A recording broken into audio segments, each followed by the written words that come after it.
Welcome back to the StartWell podcast. I'm Kasim, as always, and this episode is our 37th episode. For those of you who are tuning in via YouTube or our digital magazine and enjoying us in clear, high definition, welcome to the studio. This is where we record all the podcasts, so feel free to look back on past episodes where you can watch a bunch of the recent ones anyway, as well in video. And for everyone on Spotify and iTunes and everywhere else, I hope that we sound nice and clear. All right, today I'm in studio with Amin Jadavji from Elevate Farms. The last episode around, if you guys caught it, was Ran Goel from Fresh City Farms. And so this is becoming a kind of a theme, urban farming becomes vertical farming, and we're going to talk about what that is. So, Amin, welcome to the studio. It's a pleasure to have you here. Amazing. Thank you for having me. Yeah, of course, man. I'm excited. It's funny for our, to fill people in. We were going to do this podcast a week ago, and we ended up talking in this very room with the mics off, and it was an awesome experience. And we just talked, and we talked, and we talked, and then we did the same thing, I think, today before I pressed record. So I hope the rest of you enjoy the conversation that we're about to have, because it's one that's already started. So, Amin, introduce yourself. Yeah, so my name's Amin Jadavji. I'm founder, CEO of Elevate Farms. We're a vertical farming technology company based here in Toronto. Let's take it back a little bit. Tell me about you as an entrepreneur, your experience becoming or otherwise always being an entrepreneur. What's your business kind of biodata? Yeah. So, interesting. I think it's all sort of an evolution. So I started out as a 20-something-year-old out of university, joining what was then a fairly small family business manufacturing paper products. Okay. And I don't think, I was probably a little naive. I thought I had a couple years, get some work experience, and move on. The reality is, we came up with a really good business plan, and that was focus on high volume, low margin U.S. Seems straightforward enough. The implementation of that took about 20 years. Wow. So spent 2 decades really just building out that strategy. How old was the company before you spent 2 decades there? Well, that in itself is probably another really long story of entrepreneurial journey from previous generations and immigrants into Canada from East Africa. But maybe to frame it, as we came into the business, it was early 90s. We were in a recession. Free trade had just come in. So what that meant was, for at least for the paper industry and for many other industries, that was prices suddenly got 17.5% cheaper for American imports, like literally overnight. And the company had about 18 employees. And then over the next 20 years, we grew that to about 360 employees. We went from leasing some space back in the early 90s to owning our own portfolio of about 1 million square feet of owner-occupied manufacturing space. And that was spread out over Ontario, Quebec, and northern New York. So fair, sizable U.S. operations as well. Wow. That at the time put us at 4th largest in Canada. But while that's, Canada's relatively sizable paper industry, that number is slightly exaggerated because the 3 above us were easily 10 times our size. Okay. And then the next closest competitor behind us was about a fifth or less than a fifth of our size. So we were in this sort of funny no man's land, and it was kind of clear that there's going to be an exit. Like, it's capital intensive. We did a pretty good job growing the business, but really like organic growth, one customer at a time. Yeah.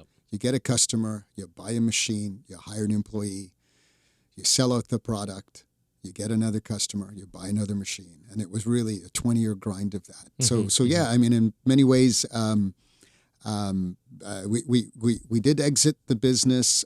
We sold to the number one market share competitor. Is that Kruger? Kruger? Yeah. Right. Yeah. So that's my friend's dad's company. Gene Kruger. Okay. I went to McGill with Gene. Oh wow. Okay. Yeah. So Joseph, Great guy. I had the pleasure of spending some time with Joseph. It's funny. I didn't know that.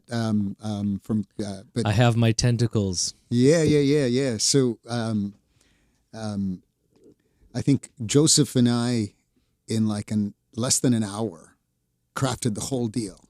But then it took, there were sort of management consultants, financial consultants, a legal team, and 12 vice presidents that then took over. Wow. So this became an enormous, but it was almost like, if we had a back of an envelope and a pencil, Yeah. we sketched everything out and Yeah. then handed it off to teams and teams of people to sort of implement this thing. And I don't mean to say like we were this massive company, but Sure. Kruger certainly was and is. But I still sort of share some emails back and forth with Joseph. Really, really impressive guy.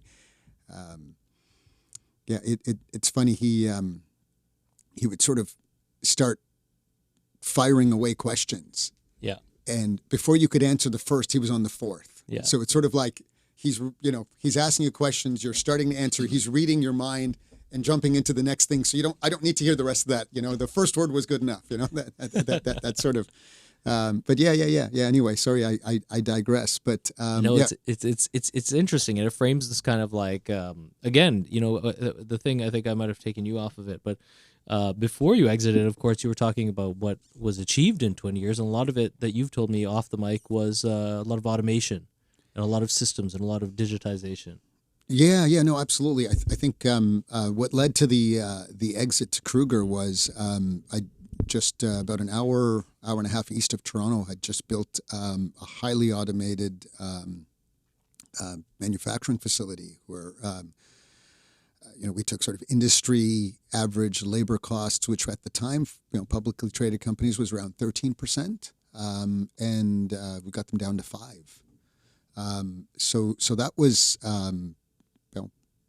somewhat impressive, and I guess we kind of knew that off the back of that, it's going to be the number one or the number two guy. One of those two guys would. But how you did it? I mean, from what you told me, this is what interested me when you explained kind of like the automation in the process and the fact that like right from. Am I right in knowing or in perceiving your business there as being like is it still the old school thing? You get lumber, and the lumber gets stripped and processed and pulped. So to put sort of a visualization on this, we had a paper mill, where we brought in raw materials and turned it into these massive rolls of paper. These sort of 2,000-pound rolls of paper. Yeah. We were from the late 90s one of the few companies that only did 100% recycled. So as opposed to... So you didn't have trucks with massive not redwoods, that's illegal, other trees coming in your doors. Right. So we were buying recycled or waste fiber from other people, which meant an inconsistent supply. Yeah. And we were turning that into 100% recycled product, which then those massive rolls were then shipped to our what we called converting, but you could say sort of processing. So we had 3 processing plants where we brought in massive rolls of paper and ran them through our machines and turned it into a finished product. Right. I'd say easily late 90s, early 2000s, the market didn't really want recycled. Like people would say, why would I have, recycled paper when I could have, 100% virgin? It would be nice and brighter white and softer. And who cares about, the environmental impact? That's the truth. I mean, I think, so we were kind of, I'd say from that standpoint, we did a really good job. If I could pat ourselves on the back, we did a really good job making high quality product from recycled fibers. And that meant adjusting our machinery, changing our emboss patterns to make things softer. Sure. Again, not to hide that it was recycled, but the market didn't associate recycled with premium, or I mean, really, it kind of downplayed it. Like it said, well, we would rather pay more money and get a better product. I didn't really, yeah, this hits home in me just kind of going in my brain to 1992 when we moved to Kenya from Calgary.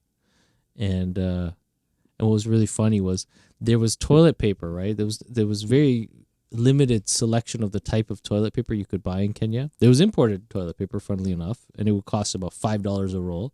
So some kings and kingmakers alike used it and felt comfortable every day. But for us, plebs, we had to buy the cheap stuff. And the cheap stuff was recycled, but it wasn't even on the package that it was recycled. It wasn't like, hey, we're saving the environment. It was more like, hey, this is our way of doing it because we got to work with what we have. And Right. unfortunately, there was tinfoil once in a while in that toilet paper. Yeah, that's crazy. So in our sort of business, we were probably about 60% of our volume was in paper napkins. And what we found out after we got bought out was we were, when it came to paper napkins, so this is like, napkins that would go into restaurants, essentially, Sure. right? Yeah. Obviously, there was a little bit of retail, but our volume in paper napkins was, if you took the number 2, number 3, and number 4 competitors in Canada and doubled it, we did more than all of them combined times 2. Wow.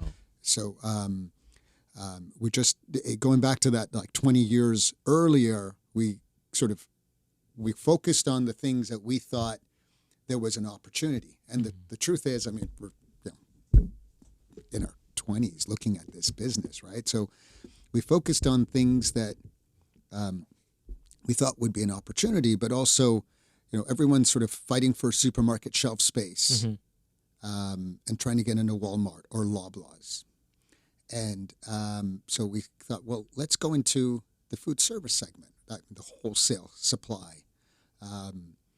Let's build a brand in a segment that doesn't have a brand. Let's have consistent quality at sort of value. Like that's what we called ourselves, a value supplier. And so really kind of understanding the consumer and then developing tech around that. So high volume, low margin, but really maintaining consistent supply, which meant, well, we need to get our own paper mill.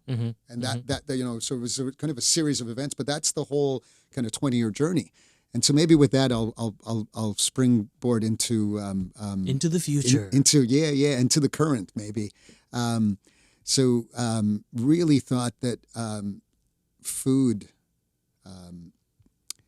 supply chain risks around food are really important. So in our in the paper business, let's put this story or juncture in the story on the calendar. So. When did Elevate Farms, the birthing story is happening, but like when was this? Yeah, so 2014. Okay. So 2014, getting out of the paper business.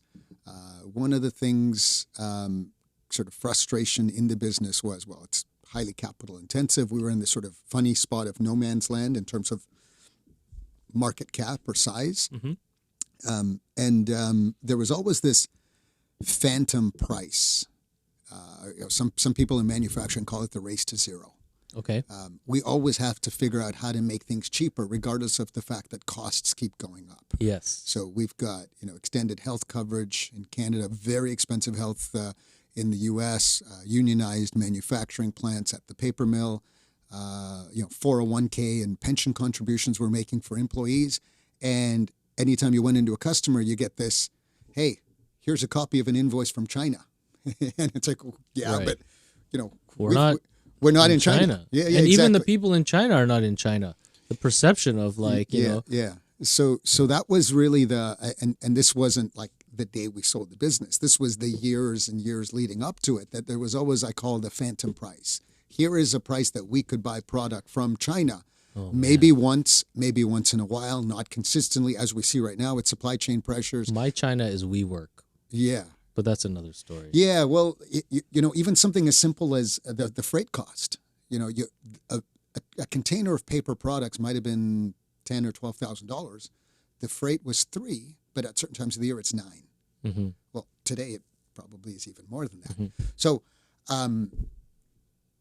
that's where I call it the phantom price. Yeah. But we had to kind of meet that phantom price. And one of the things, so our customers, not the buyers that I was dealing with, but our customers were primarily food service distributors. So these are people who are moving a tremendous volume of food. Mm-hmm. I mean, in reality, our U.S. food service customers buy more food than Canada.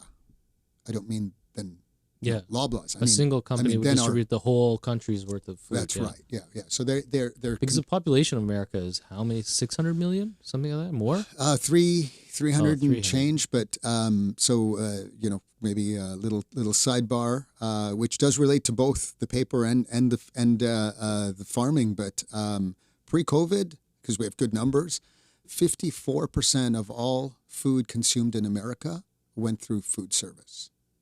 So if you think about, 100% of your food. Takeout culture, fast food culture.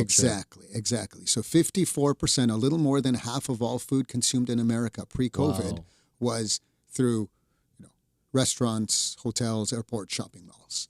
And the balance, 46, was not just grocery. It was, grocery, meal delivery kits, catering, all sorts of other things. Yeah. So what's kind of unknown, I mean, there's 3 food service distributors that control the majority of that 54%.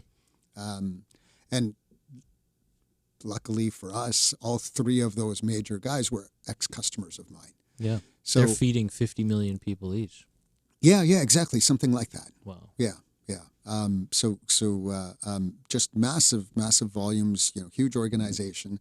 And in food, I'm going to fresh produce for a moment. I mean, food is obviously so broad, but with fresh produce, it's essentially a just-in-time.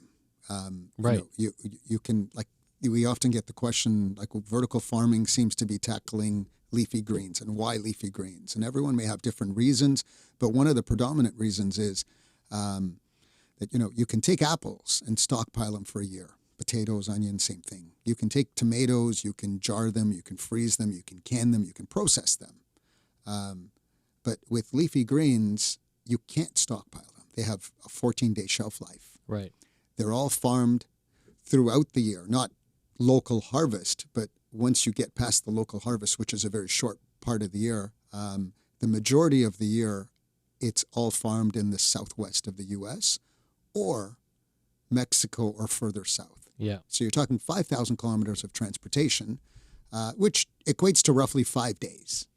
So you have a product that has a 14-day shelf life with 5 days in transport, and without exaggeration, there's not a single restaurant in North America that doesn't serve salad. Mm-hmm. I mean, even McDonald's makes more money on their salads than they do on their burgers. Yeah. And let's face it, we all talk about ergo robust lettuces that have no nutritional value in the post-50s coming to light as the only choice. Like when I was growing up, we only had iceberg lettuce, man. Yeah. That's not even lettuce. Yeah. I mean, it's crunchy and crisp, and it keeps better than other stuff. Mm-hmm. So I mean, it serves a purpose. It gives you a little crunch in your hamburger. It's refreshing. And keeps your bun from getting soggy. No one wants soggy buns. Right. Exactly. So I mean, that really was kind of setting the standard. If we missed a delivery in paper, you'd have a pissed off customer. They may drop us, but the truth is, they'll just fill us our lack of supply. They'll just fill in with someone else. But here, it was a little more critical. Like, you couldn't easily substitute. Restaurants don't want to run out of product. And you've got this very fragile supply chain. It's funny, the hypothesis for all of this sort of food, vertical farming, urban farming, the kind of the whole industry really predated, obviously, the pandemic. But the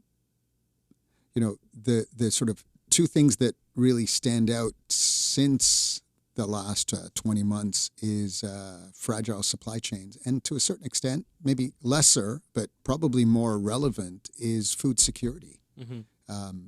These were the world wasn't talking about supply chains and food security 2 years ago. I mean, I might have been, but No, the assumption of kind of like fluidity, cross border on a global level, in 2019 was that from every perspective, from the B2B perspective and from the customers, the high street perspective, was that I want my avocados when I want them, and they should be cheaper. And I don't care how much water goes into making them. Mm-hmm. Yeah, no, that's exactly it, right? That's the sort of...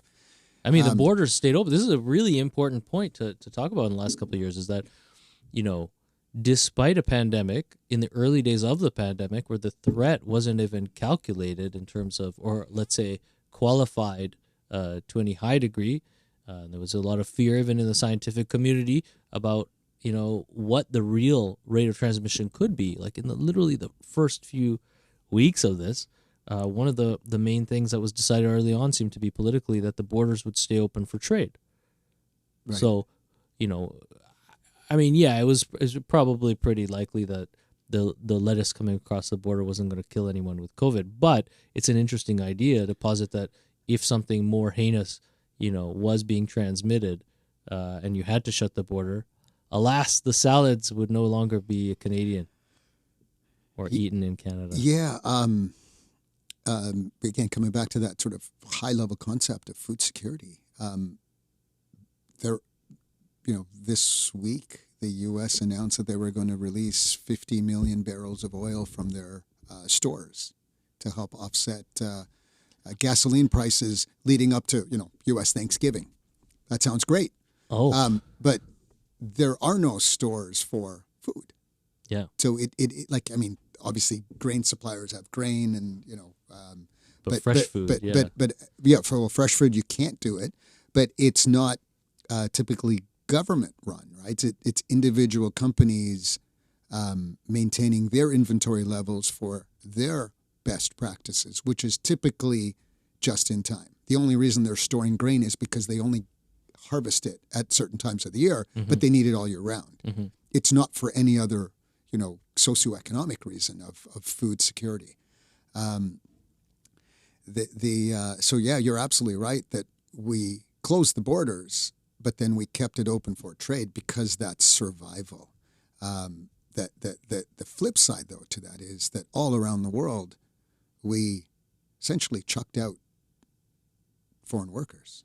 Mm-hmm. So everything's shutting down. You're leaving, and I hate to say it, but in every country, the farm workers were from somewhere else. Mm-hmm. And it's sort of I'm generalizing, but in the U.S. it's Mexican. Yeah, of course. In the UK it might be Romanian, but in Romania it's somewhere else, from someone from somewhere else. It's an international phenomenon. So it's really Ontario apple pickers were coming from Jamaica. Interesting. Well, if we closed the border, we sent them all home. Yeah. When we had apple season and we were still in COVID and we had to bring people up from these different islands, we stuck them all like we used to in a little dormitory style, cabin with a whole bunch of beds, and they all got sick. I knew nothing of this story. This is fascinating. So one of the early headlines through the first summer of COVID in the UK, food all around the world, food was rotting in the fields because there was no one to pick it. So in the UK, people volunteered to go work the fields and pick tomatoes or carrots or whatever it was that was in season. And this happened obviously for months and months. But that's because people were home and food was rotting and there were no workers. Yeah. We all relied on someone else to do that work for us.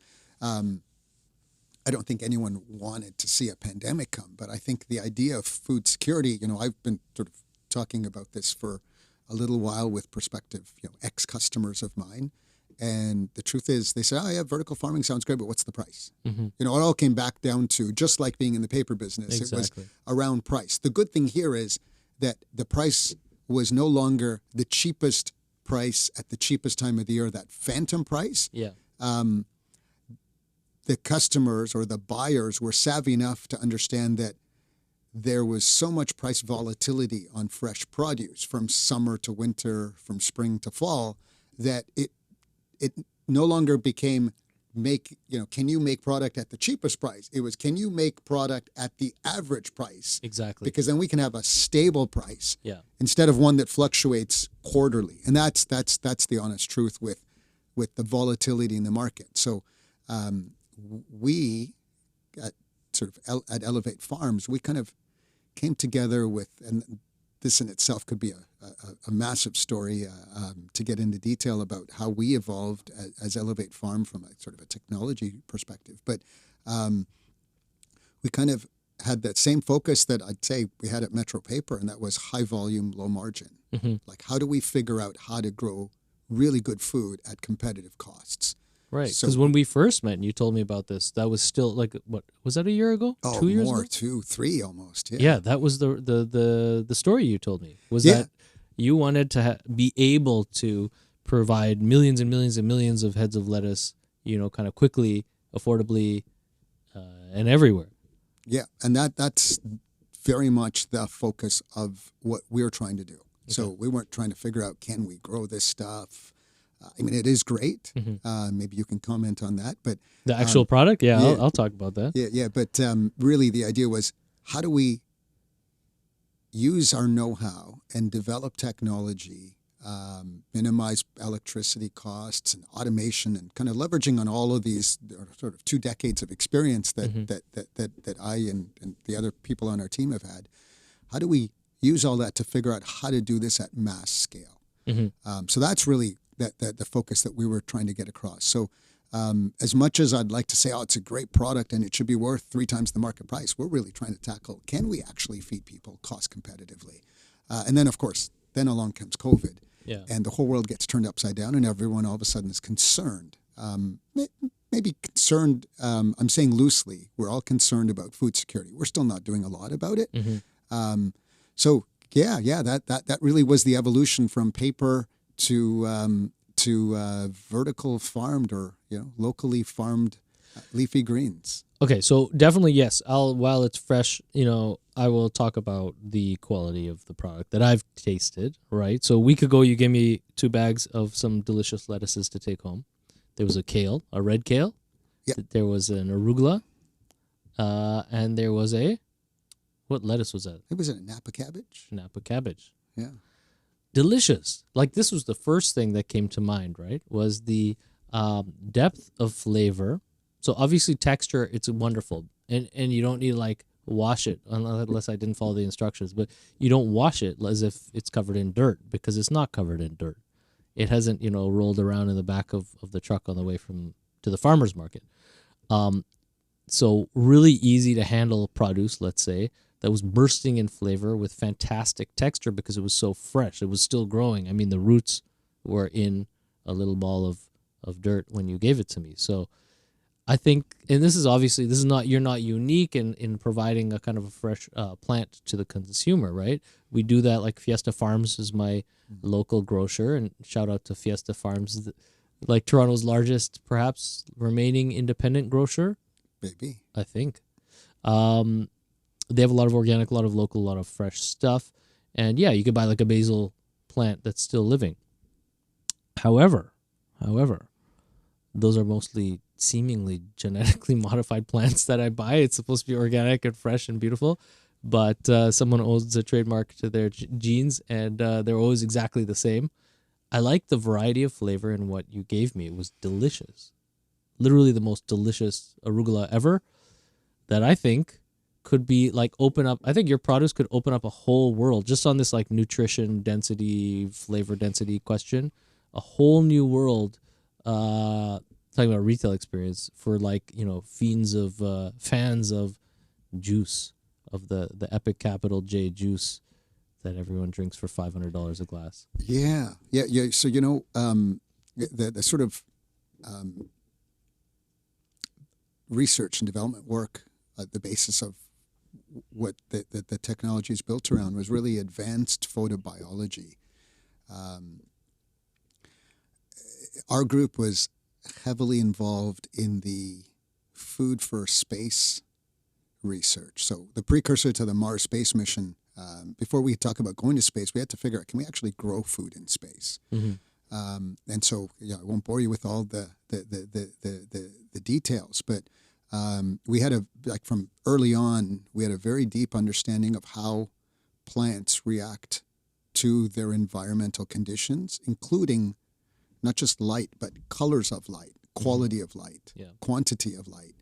And the sort of one of the things that fascinated me the most about the research was that the color of light actually has the biggest impact on growth. So not the nutrient.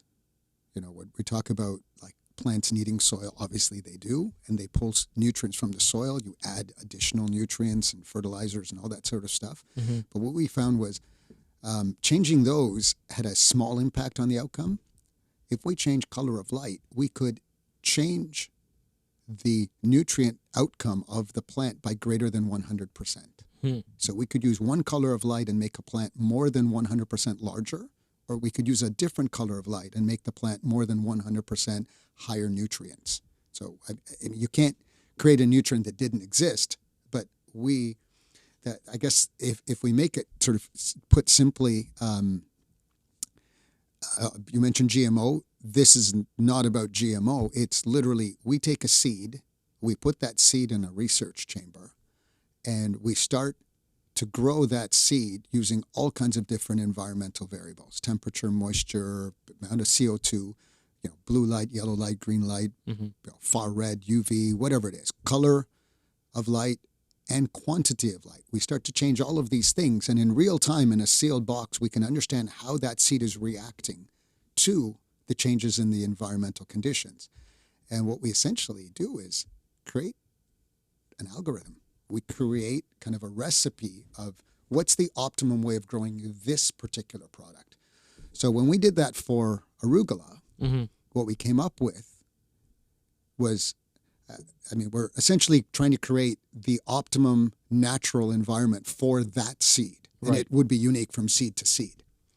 So when we first did this with arugula, it was so powerful, peppery, that like literally your face turns red. You feel like you just bit into a wasabi plant. I mean, not that there's like wasabi's not grown in a plant, but that was sort of it was like a radish or horseradish or something. Yeah. But in a leafy green, right? I think somewhere there's a video that was put out of Cesar Lee, the Toronto chef with the ponytail. Yeah. And he's sort of going around the kitchen, getting everyone in the kitchen, in one of his restaurant kitchens, to try the arugula. He's like, you got to try this, you got to try this, you got to try. And he's just going around, and everyone's like, oh my God, Yeah.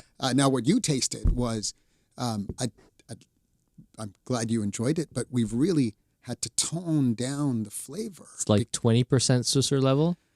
Am I 10% Iron Chef palate?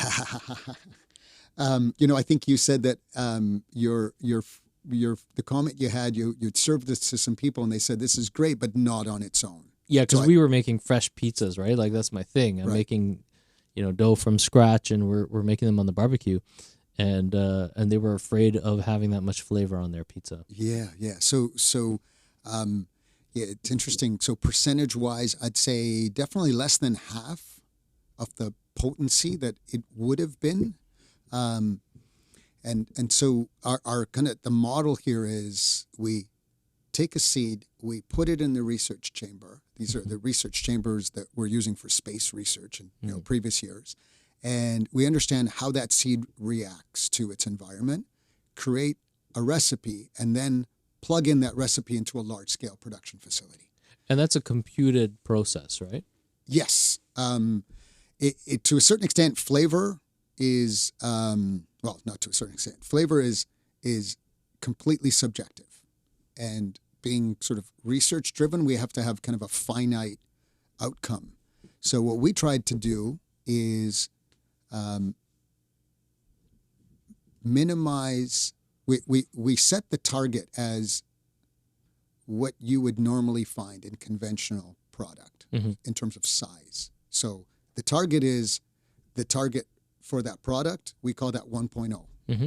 We want to get to 1.0 using as little resources as possible. Resources are typically electricity. So as we start to adjust colors of light, we find that, on this plant, if we increase the blue from 18% to 24%, it grows slightly faster. We can get to that same point a day earlier. Mm-hmm. Or it's growing so fast, but we don't want to get there quicker because it affects the maturity of the plant. So we actually turn down the dimmer switch. So it's a combination of the amount of power you consume and the number of days you consume it over. Mm-hmm. But we're creating the outcome is how to do this cost effectively. Mm-hmm. The sidebar is that the nutrients are higher than standard. So we're not maximizing for nutrients, although I'd love to, because then what happens is as you change nutrients, you change flavors, and then it starts to become subjective, and we have all these other issues. And we're trying to convince someone that this is good, which I believe it is. But instead, the approach we're taking to get to mass market is let's match what's out there, but let's figure out how to do this at the lowest possible cost. Sure. And so the full-scale sort of production is roughly a 5,000 square foot box. That's your modular unit. Yeah. So it's kind of like thinking of a container, but much larger than a container. Yeah. So if you could picture a 5,000 square foot box, roughly 200 feet long by 25 feet wide, rough dimensions. And that box is fed by a conveyor that comes in to one end and a conveyor that goes out at the other end. So everything goes in at one end, travels through this approximately 200-foot long box, and comes out by conveyor at the far end. In this 5,000 square foot room, we produce, give or take, depending on the product, but nice round number, about 1 million pounds a year of food. Let's put this in context. I know this isn't like apples to apples, but how much food does your average person consume? Do you know? With leafy greens, I think it's something like 25 kilos per year. And you said you produce how much in what period? Yeah. So you know what? I'd have to come back to you with the specific numbers. But in terms of sort of scale, this is like taking 50 acres of outdoor land and putting it into about a ninth of an acre. Yeah. So something like 99% less land than an outdoor field. But what gets really amazing is the measurement, the unit of measure for watering a farmer's field is literally, and I had to double take when I first heard this. Yeah. The unit of measure is called an acre foot. I thought, well, what do you mean an acre foot? And it is literally an acre, 12 inches tall.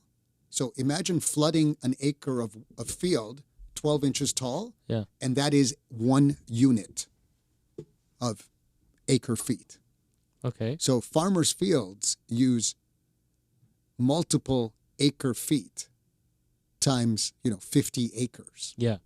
It's a volumetric kind of measurement because it's kind of like the parlance would be like, how often you're watering your field because you have to water it equally and with enough, exactly. like a foot's worth of water is going to go down into the ground. That's right. And then you do that multiple times through the growth cycle. Yeah. So just enormous amounts of water and land, resources, size, all of that stuff. And then, of course, the 5,000 kilometers of transportation that I was talking about and the migrant workers and the borders and all these other things. Yeah, farming's extremely intensive. Yeah. So, if I wanted to exaggerate the numbers, there are things that we grow where our 5,000 square feet is equal to about 100 acres of land. Mm-hmm. But kind of the average is around 50 to 60 acres. And so our water saving, so you're taking 50 acres of land and you're putting it into about 1/9 of an acre. So that's pretty massive. Yeah, that alone is massive. Yeah, and then you add the water savings to that, and it's around 30 to 40 million liters of water that we are saving in a year. So we can grow 1 million. I can't even. That number doesn't even mean anything to me. Yeah, no, it's so big. It's exactly. So it makes me want to go to the washroom. I need to go pee now. Yeah. Break. So in 5,000 square feet in terms of industrial manufacturing, I'm going back to the paper business. Sure. We had 1 million square feet of owner-occupied space. Well, 5,000 square feet is not a lot of space. That's our gross space. So just to be clear, there is other, like you've got tanks and screens and That's like office packaging. space. Just to frame this for Yeah. our listeners, our audience, that's like 5,000 square feet would be a furnished office space for 50 to 100 people, depending on the metric of how dense it is and how the use case is. Yeah, or like a basement in a bridal path house. Yeah, Drake's basement. Yeah, exactly. So 5,000 square feet as industrial manufacturing, not a lot of space, but in 5,000 square feet, we grow 1 million pounds a year. And that's conveyor in, conveyor out, which means we have not a single human that has a physical job inside our grow system. Obviously, this farm needs people. Yeah. But when you talk about food security, this is all done to the level of like NASA safety protocols with a bunch of ex-NASA researchers working on this. Right. But the only human job that happens inside our grow room is someone going in for a daily check. Everything is sensors and cameras and software and just a tremendous amount of data collection. But it's all off the back of scientific research, which was all from the precursor to the Mars space mission. See, it's so funny because I think about 10, 20 years ago, the rhetoric, or let's just say I guess it's kind of like the end consumer perspective from my angle on vertical farming and automated farming seemed to be a kind of futurism. It was about kind of like this is a dystopian future, and the hope was to feed the malnourished, underserved populations of the emerging markets, and that seemed to be the North American take on this. Was like, great, this is awesome technology that's going to save the starving people of Africa, and the Gobi Desert can now be can flourish again, but I think things have changed a lot, right? You're talking about food scarcity and realizations of the pandemic hitting hard. Also, of course, we have this question of like what we like. So North Americans don't like thinking of what we need. We always think about what we want. And what I find fascinating, of course, in the pandemic has been that diverse selection of produce that has continued to be imported somehow magically. Very seldom have I not seen my dragon fruit kicking around.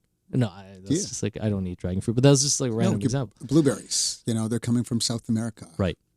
Raspberries from, again, air freighted in. Yeah, so some suppliers have been swapped in and out in different regions, but the product has made its way here, and it's fascinating. But anyway, so my point is the production means is not simply for a single use case. You could send these to the UAE where, toilet water costs probably, each flush probably costs $5 to flush a toilet in Dubai. Yeah, I mean, they're relying heavily on desalination, right? Yeah, which is super expensive. So if you can go back to visualizing that 5,000 square foot box, we've got layers and layers of plants stacked on top of each other. Mm-hmm.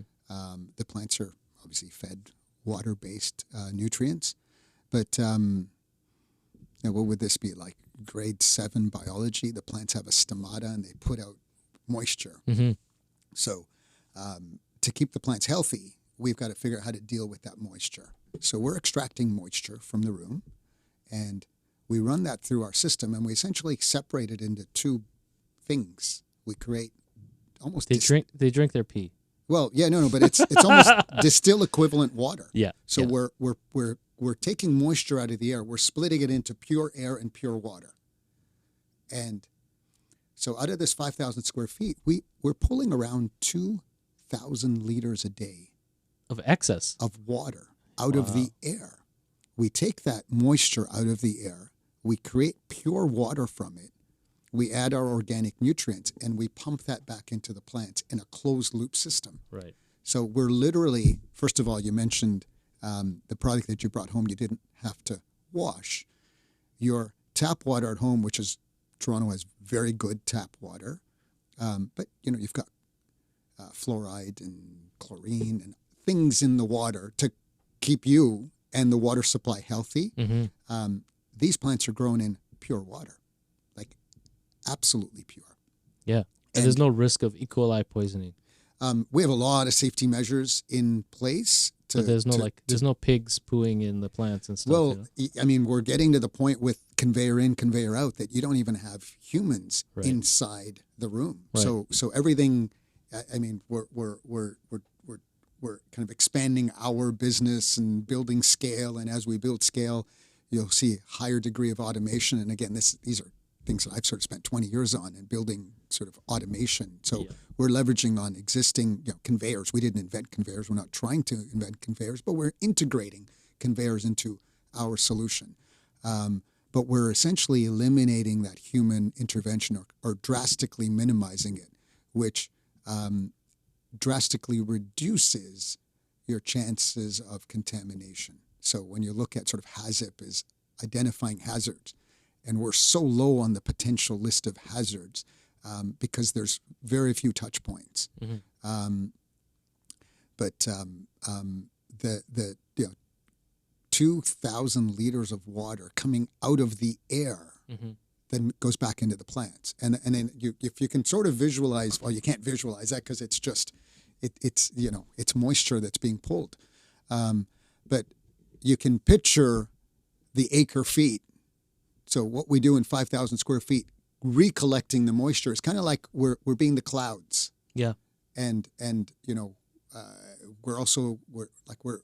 we're the rain and we're the clouds and but out in the field, that 12 inches of water that goes, the acre foot that goes into the field, exactly as you described, it starts to go into the soil and you water it again. Mm-hmm. A lot of that water just starts to evaporate as it hits the ground. Right.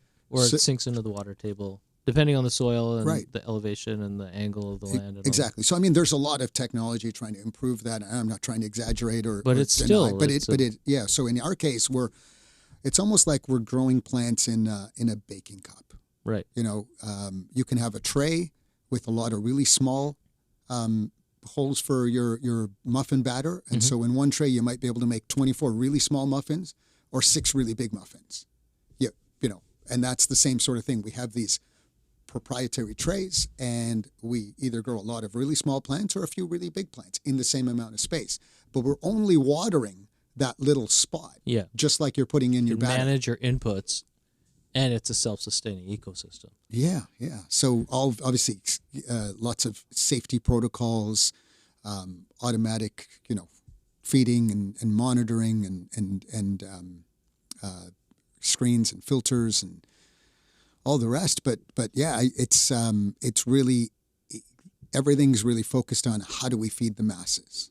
Okay, so this is not a boutique business in the sense that this is not a business that, you could create, let's say, the micro farms cost sustainably to put into a neighborhood to replace an urban farm or feed someone a supply of food that otherwise would come from across the world in just their local shop. Yeah, so I'm going to advocate maybe for the industry, saying I think the industry absolutely can help fill that void. Right. There are people in the U.S. who sell container farms, and they're sort of like, they're pitching it as though, be your own boss.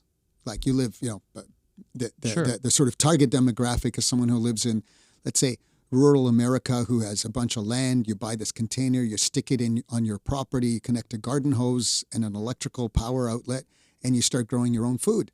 And every Saturday, Sunday, go down to the local neighborhood farmers market and sell your stuff. That's the sort of, that's one level of it. And even the more micro level of it, of course, is just for fun. But it's it's like grow your own weed plant here in Canada. There's all these startups. I think one of them used to be our member company here that had this hydroponic weed system for condos, and it was like, you're allowed one plant legally in each home, so grow your own. Yeah, absolutely. And it's like you could put some rosemary in there too, but Yeah, it might not make as much money, but yeah. No. There's at every level. There's a bunch of companies that are sort of countertop, refrigerator, sort of small refrigerator size. You could buy kits to put in your garage or your basement or your bedroom. A container farm is sort of the smallest level of commercial operation where it becomes a business that you run, whether, it sort of grows on its own. It doesn't really, but then you spend the weekend selling. Right. Our focus, like I said, I have an advocate for the industry. We can absolutely fill that niche that you talked about, but Elevate Farms specifically is really going after mass market. Like we see the Walmart stores, but we don't see the Walmart distribution center that then supplies a bunch of stores in the area. Right. Same thing with Amazon. They have slight exception, but they don't really have physical stores. You're buying stuff online, then it gets to you. So there's this whole back end distribution, logistics, supply chain that none of us see. Where all of these fresh products are already in distribution somewhere. Yeah. Whether it's Walmart or Loblaws or Amazon or Gordon Food Service, they all have these products in their distribution network through their various internal warehouses. We are almost at a point where we can grow this in the space that someone is storing it. Wow. So all of these warehouses have walk-in freezers for meat, and they have refrigerated storage for fresh produce, and then they have dry goods that are at a different temperature, and that's in these 500,000 square foot distribution logistics centers. The portion of that warehouse in the supply chain of a particular distributor that already has our product, we are at almost the point where with our footprint, we can grow it in that space. And that, I think, is very telling, because we're not talking about creating new distribution. Is like we've obviously got a lot of work to do to kind of get to that scale. Sure. But really the idea is that this could go inside the warehouse of a next day shipper and tie into their existing supply chain to give you fresh farm product. But really not to, maybe we should be really disruptive and say, let's figure out how to get this right to your door. Right. I'm not saying that. I'm saying let's figure out how to tie into existing distribution and give people local, high quality food production. Yeah, because the infrastructure and this is, part of our whole angle on the lessons from the last couple of years and disruptions in the supply chain are probably going to come because of, global factors. So if there's systems that work, if there's companies that are able to feed 50 million people through their logistics that they manage every single day, being disruptive for the sake of it because you're a startup is kind of disadvantageous. Here at StartWell, we see this all the time, right? It's one of my biggest cautions to people is to not overdevelop their solution to take on problems they don't need to solve.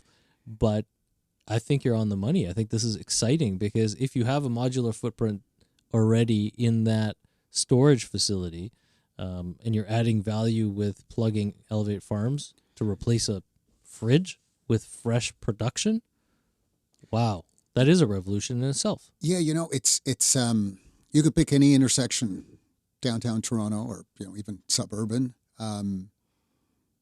Look out the window at between 5:30 and 7 o'clock and count how many different food delivery bikes and electric scooters and cars are going by, crisscrossing each other, delivering a meal to you and a meal to your neighbor and a meal to someone else. Terribly inefficient. Yeah, but that's what we call disruptive technology today, because it's all on individual platforms, because everyone needs something. I heard a commercial on the radio on the way here saying, order at 11:01 and get your groceries delivered at 12:01.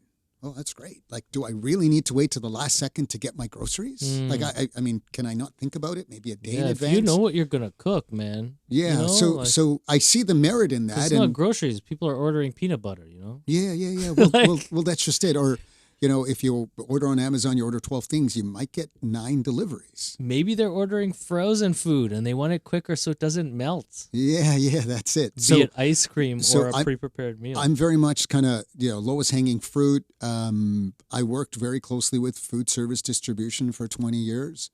And they're looking after that delivery So why do we need to replicate trucks? Let's tie into that existing infrastructure, because it's not about like someone is already paying to do that. Why pay again to recreate that? Yeah. We want to plug in. That's kind of our idea here. So very much it's kind of like plain vanilla, white label solution. Let's figure out how to make really good quality food at competitive prices and tie into existing distribution. Put it simply, that's it. That's all we're trying to do. I believe we have superior product, higher nutrients, all those other things, but and it probably should be worth more money. But I think the first step is we want to build infrastructure and we want to get our products out there. I'd like to hear. I know that you've got experience working across Canada and into the U.S., and you're doing it again with this venture. You're going to be into the U.S. You were telling me a little bit. What's your take on being a Canadian venture? Open-ended question. Yeah.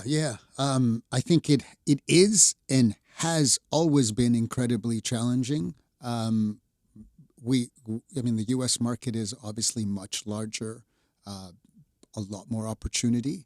But I think the lack of the level playing field is not in our access to the U.S. market. It's Canadians' lack of access to the right capital structure. U.S. banks lend money very differently. They have a higher risk appetite. Our loans are sort of, Canadian debt is sort of structured around the lowest risk is your house, and everything above that is a lot of risk. Right. So you can either get 3% money, and I'm slightly exaggerating, or you can get 12% money. And 12 with principal and interest is not sustainable, so now you're only paying interest. And that means you miss an interest payment and you lose your business. And 3 only applies if you're blue chip and you've been in business for 20 years. So we're not able to really compete on the capital funding structure. We can go off on a tangent on VCs and this and but fundamentally, I think that's the biggest challenge for Canadians entering the U.S. is we've got access to the market. Yeah. We don't have access to the right capital structure. U.S. companies don't even know what to do. I mean, an out-of-state check is a problem. A Canadian check, they don't even know how to cash it. We've been there. Yeah. So we are foreign. We are a foreign entity. We're, NAFTA and all this stuff, and they all appreciate doing business with Canadians, and we look the same, and we sound the same, and we listen to the same music. In fact, they're all listening to Canadian music and Toronto artists, right? Anywhere in the world you go, you're going to hear someone on the radio from Toronto or the Toronto area. But we don't get access to capital the same way that they do in the U.S., which is kind of a handicap. And so that is difficult. I think the story here in Canada in the last few years anyway has been, like you alluded to, is primarily around this kind of like new venture finance where it's kind of like capped at $5 million of CapEx. There's more liquidity for that kind of stuff, especially if it's equity financing. But once you're off the ground, growth capital, working capital, businesses need funds constantly. It's not just about like, we got a bunch of money as an input and now we're up and running. Yeah, we like there are. I think this. You could probably find a lot more experts than me, but we could go on for hours talking about the all of the issues around funding ventures and expansion in Canada. I mean, put really, really simply,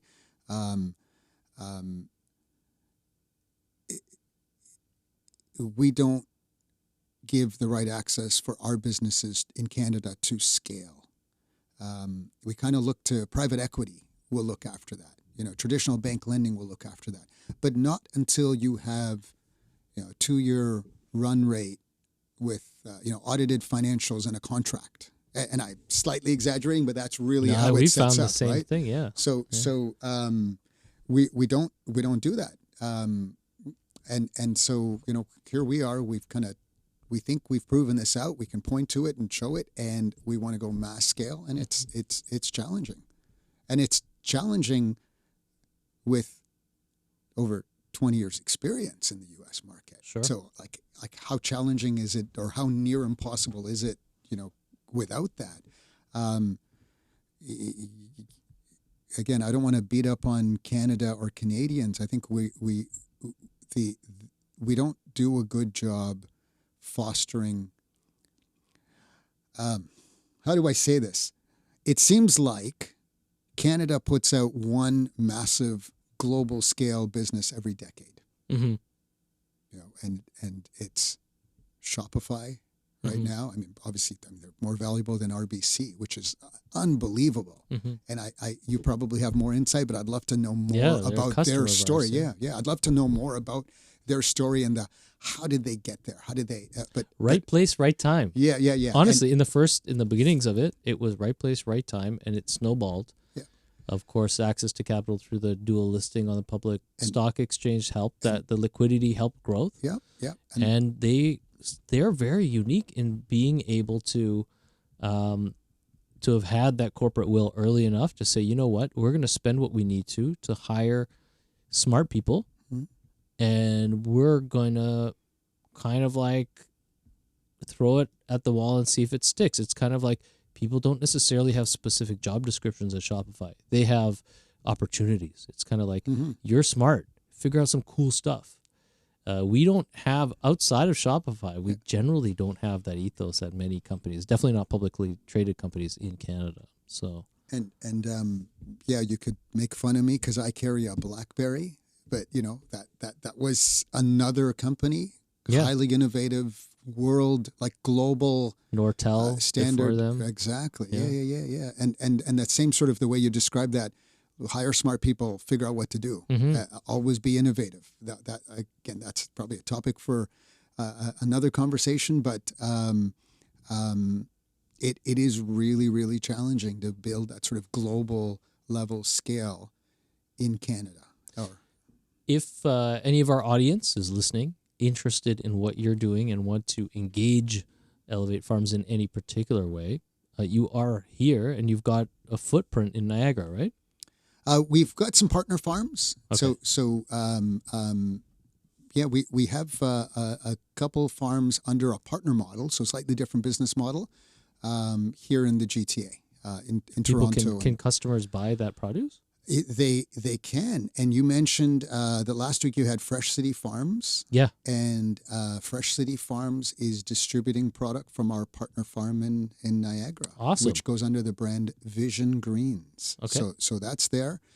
We have another sort of earlier, smaller partner farm in the city that supplies a lot of the local restaurants. The Oliver and Bonacini group. If you go into Rosalinda is all vegan Mexican, and you'll see We the Roots plastered all over their menu. So we've got some good both retail, food service, home delivery platforms that are also using the We the Roots program.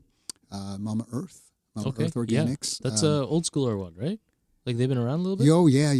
I mean, if I say 20 years, they've been longer. I remember that brand. That was like one of the first order a box of fresh veggies to your house people. It was, yeah, exactly. I mean, 20 years ago, the choice was small, medium, or large. That was it.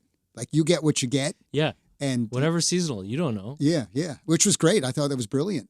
Now, I don't know how many thousands of products they have, and you can customize your basket just like you would with any other grocer, but they do try and keep it a little more boutique, niche offering. And so We the Roots product, locally grown being right in the center of the city, just off the Don Valley Parkway, Midtown Toronto, is available through Mama Earth. There's our little plug. That's awesome. Well, as the company grows, as you expand into foreign territories and go on the journey of taking this Canadian business globally, I want to hear back. We're going to have you back in studio, and maybe we'll put you in the same room as Rand and whoever else talking about the future of kind of food security and issues of that, because I think that's its own kind of topic to talk about, the not just impetus for chasing down solutions, but the even customer interest in products that can be produced when you have access to the farmers as opposed to ordering them through 10 middlemen from Venezuela. Yeah, no. I think there's a lot of merit and a lot of I think more appetite now than pre-COVID. Sure. So not that there's a silver lining, but I think people are concerned about, or more concerned about where their food comes from. And food miles was sort of a thing, but it wasn't kind of a mass market thing. But when COVID first started, what was in the headlines was, and you mentioned this with your first settling in East Africa, you couldn't get toilet paper. Yeah. That was the first thing that ran out, was the supply chain. I don't know how people's logic was, there's a pandemic, let me go out there and stock up on toilet paper. But whatever the logic is, that was one of the first things sort of in the headlines that we ran out of. And then it started with, food rotting in the fields, and fields full of tomatoes in California, and lettuce in the UK, and all kinds of other things, because there weren't foreign workers, and all kinds of other aspects of it. But this is I think front and center at the moment is food security relevant topic. Happy to come back at any time and continue the dialogue. Awesome, man. It was a pleasure. Excellent. Thank you. Right on.